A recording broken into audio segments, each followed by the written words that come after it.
This year, I read The Innovators Dilemma by Clay Christensen.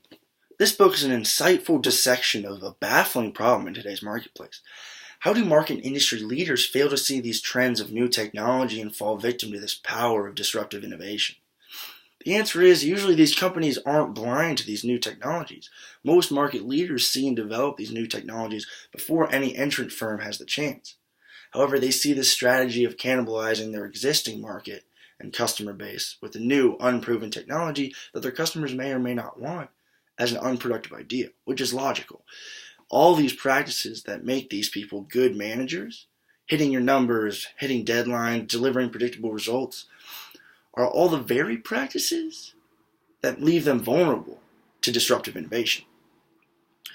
As you can see here, the pace of technological process exceeds demand, which gives an entrant firm a chance to break into a new market once the technology advances enough to serve that market. And in doing so, they disrupt that current market.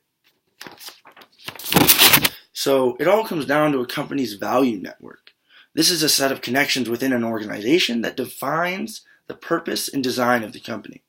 Big market leaders have all these best practices set up for their current customers and current products. They're good at systematically improving to deliver a better performance and experience to their customer, which is this idea Christensen says is sustaining innovation. So his idea to solve this dilemma is by creating a situation where you can prioritize this new niche market and solely focus on making this product work.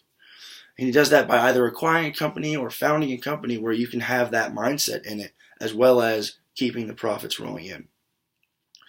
This book addresses many of the key themes from our experience in eLead: leading with others, knowing your customer and surrounding yourself with people with similar values in order to spark innovation, and also how to digest the disruptive innovation, showing that many companies have been brought to their knees by this static mindset.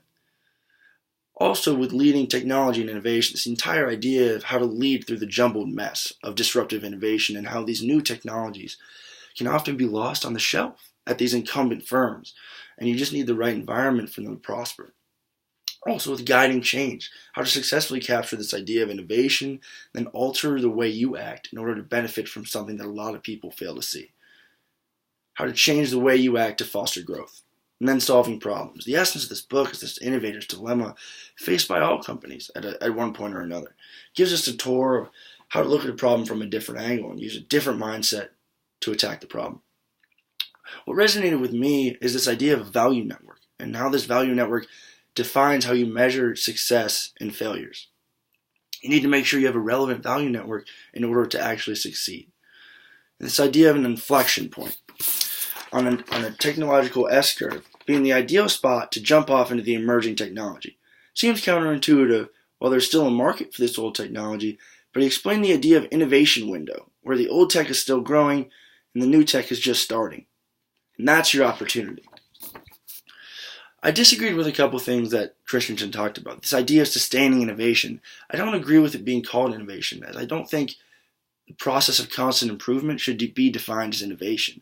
Claims that all companies work on this idea, but I think sustaining takes away from the identity of what innovation really is, which is the creation of something new and valuable. Another part I found incomplete was the need to acquire or found companies with the right values in order to take advantage of both innovation and existing customers. I really just think you need to foster a mindset in order to actually grab value from both of those markets. Takeaways from our leadership journey is the customer can't always tell you what they want. Henry Ford said it best, and if I would have asked them what they wanted, they would have said faster horses or goats. But ideas can often be stifled by the concern for the market size or customer wants. You need to take definitive action to pursue innovation. I would absolutely recommend this for everyone to read. It's incredibly insightful to the way a small company with new, useless technology can slay the market leaders who have resounding resource advantages by taking opportunity of these low-cost, low-profit markets. Thank you very much.